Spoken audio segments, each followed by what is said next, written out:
যদি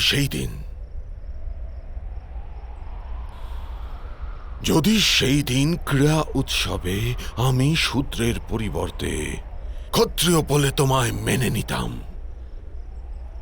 তাহলে পরিস্থিতি ভিন্ন হতো। নিজের পুত্রকে বলো, যদি সে ধনুর্বিদ্যা শিখতে চায় তাহলে সে যেন মগধে বাস করে, নিজের মাতা পিতাও স্বভূমির মোহ ত্যাগ করে। বৈদিক যুগের সময়ে বর্ণ ব্যবস্থা ব্যক্তির কর্ম ও সামর্থ্যের উপর ভিত্তি করে হতো। সেটা কবে জন্মের ওপর আধার হলো তা কেউ জানে না। এই আমার মতো ভারপ্রাপ্ত ব্যক্তির অপরাধ। আমি তোমাকে দোষ দিচ্ছি না পুত্র,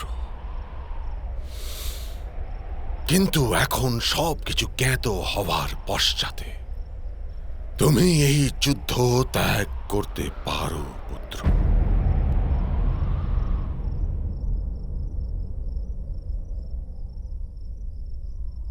এখন এই অসম্ভব কাজ মহাময়ী। আমার মিত্র আমাকে বাঁচার পথ দেখিয়েছে এই জীবনে,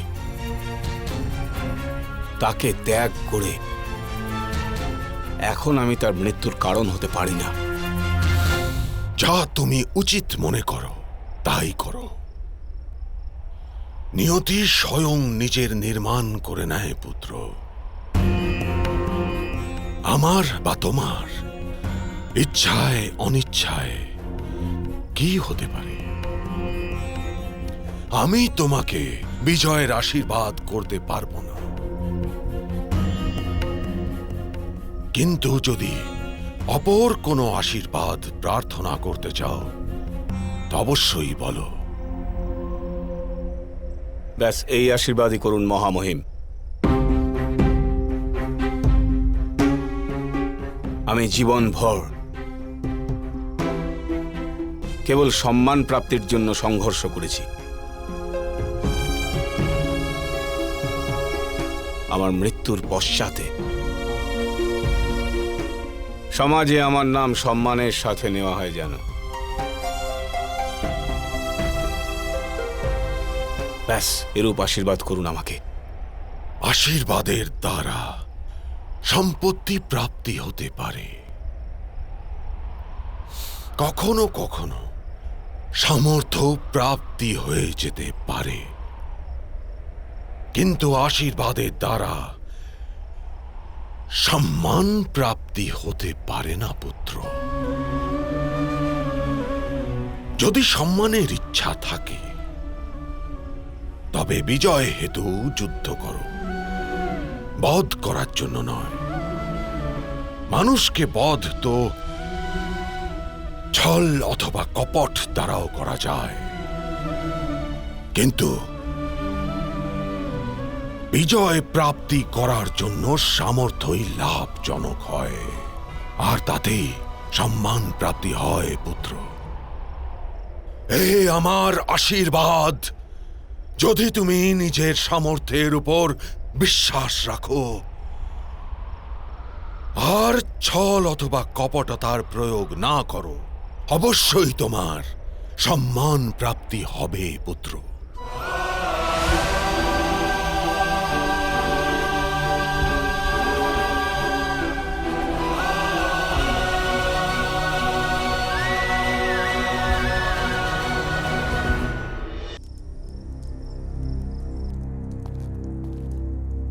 আজ তুমি অনেক বড় অনর্থ ঘটালে বাছা আমার।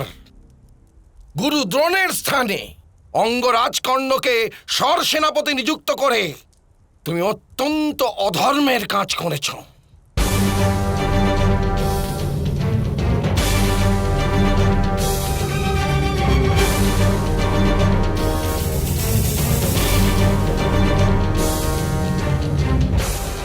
অধর্ম,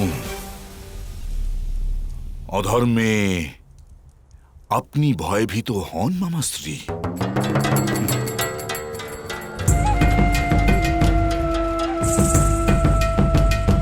হ্যাঁ বাছা আমার,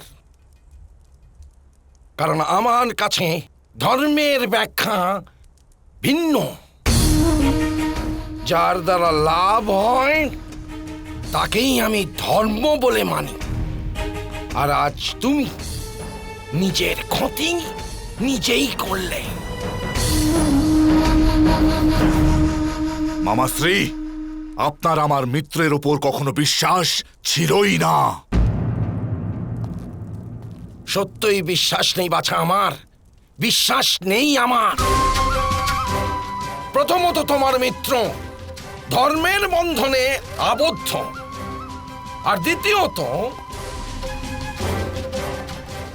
সে অর্জুনের সাথে প্রতিযোগিতা চাইছে। তৃতীয়ত তোমায় লাভ করতে চাইছে, আর চতুর্থত সমস্ত সংসারের প্রতি নিজের হৃদয়ে ঘৃণা নিয়ে বেঁচে আছে। বাছা আমার, একদিক থেকে তীব্র বায়ু প্রবাহিত হলে নিজের সাথে বৃষ্টির জলকেও নিয়ে আসে, কিন্তু যখন চারদিকে তীব্র বায়ু প্রবাহিত হয় তখন সে ঘূর্ণিঝড়ের সৃষ্টি করে। আর ঘূর্ণিঝড়ে কারো কোনো লাভ প্রাপ্তি হয় না বাছা আমার। তোমার মিত্রের মস্তিষ্কতে আমাদের যুক্তি টেকে না, কারণ সেখানে মানবিকতার ঘূর্ণিঝড় চলে। মামাশ্রী, আমি তো শুধু এটাই জানি যে আমার মিত্রই পাণ্ডু পুত্রদের বধ করবে। না তো সেটা মহামহিম ভীষ্ম করতে পেরেছে, না তো সেটা গুরু দ্রোণ করতে পারবেন। কি রূপে বিশ্বাস করবে ওই ব্যক্তিকে যে চিন্তা না করেই শপথ নেয় আর আজীবন ওই শপথ নির্বাহ করার জন্য সংঘর্ষ করে? কে জানে যে কাল থেকে যদি অঙ্গরাজ কর্ণ পাণ্ডবদের বধ না করার সিদ্ধান্ত নেয়? মিত্র অশ্বত্থামা, তুমি কেবল নিজের পিতার পক্ষ থেকে চিন্তা ভাবনা করছো, অপর পক্ষকে বোঝারও প্রচেষ্টা করো। আমি সদাই আপনার পক্ষে থেকেছি মিত্র, আর এটা আপনি ভালো করে জানেন। কিন্তু যার সামর্থ্যের উপরে বিশ্বাস করে আপনি নিজের গুরুকে অপমান করছেন, তার সামর্থ্য বাস্তবে আপনি কবে দেখলেন? রাজকুমারদের শক্তি প্রদর্শন থেকে আজ পর্যন্ত কেবল অর্জুনের সাথে যুদ্ধ করার স্বপ্ন রয়েছে অঙ্গরাজ কর্ণ, আর ওদের এই যুদ্ধের পরিণাম আমরা কখনো দেখিনি। মিত্র কর্ণ চারটি বিজয় যাত্রা করেছে সমগ্র আর্যাবর্তে। অর্জুনের সম্মুখে ওর সেই সুযোগ কখনো আসেইনি। অর্থাৎ নিজের ভবিষ্যৎ নির্মাণ আপনি অঙ্গরাজের স্বপ্নের ওপর করতে চলেছেন।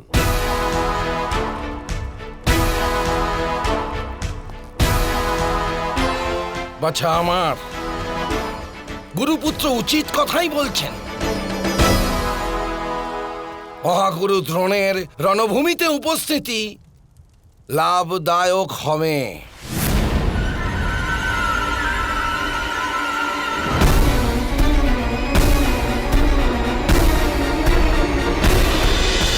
মহাভারত।